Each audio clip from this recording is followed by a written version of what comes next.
Kalau syaitan yang masuk ke dalam tubuh manusia, sering mengganggu pikiran atau was-was atau membuat takut dan seterusnya, ini harus diruqyah atau seperti apa? Jadi kita bahas dulu satu persatu ya.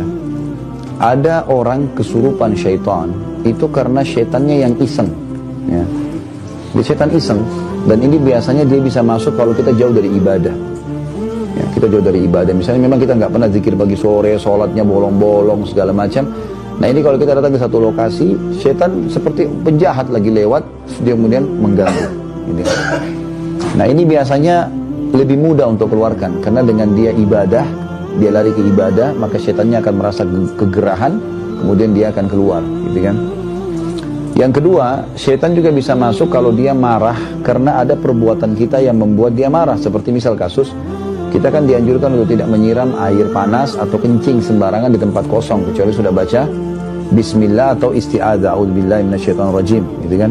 Karena biasanya kita kencing di situ atau buang sembarangan air, kemudian kena anaknya jinnya jadi marah masuk ke badan, gitu kan. Nah ini dibahas oleh para ulama, sering terjadi karena diketahui pada saat diruqyah, jinnya mengaku seperti itu, gitu kan. Kalau poin yang pertama tadi itu yang masalah orang lalai dari ibadah, pernah terjadi di Madinah, mahasiswa dari Rusia dia. Saya masih ingat dulu, subhanallah anak ini setiap kali azan maghrib nggak ke masjid, dia malah tunggu azan maghrib lalu dia masuk mandi di kamar mandi. Berulang-ulang terjadi, akhirnya dia kesurupan, kemasukan jin. Lalu dibawa kepada seorang peruqyah di salah satu di sudut kota Madinah, ada di bawah gunung, namanya Syekh Abdullah. Beliau kadang-kadang kalau ruqyah sering direkam gitu kan. Maka dibawalah ke sana. Lalu waktu di ruqyah, jinnya mengaku kalau orang ini selalu lalai.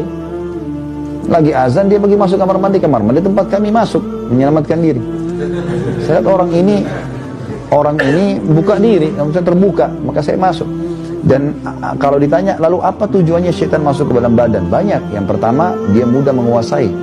Dia bisa menguasai kita sehingga dia sesat. Dia menyesatkan kita. Karena kan tugas utama syaitan dari iblis menyesatkan kita. Makanya kata Nabi SAW, kalau kalian sedang menguap, tahanlah. Baik tahan dengan bibir atau kita tahan dengan tangan.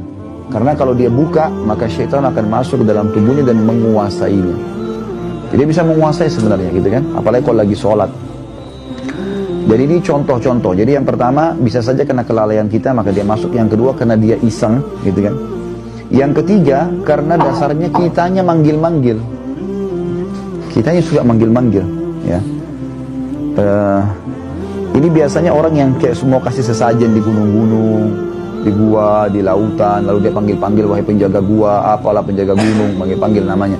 Nah ini biasa kena panggil-panggil nanti dia bisa kesurupan.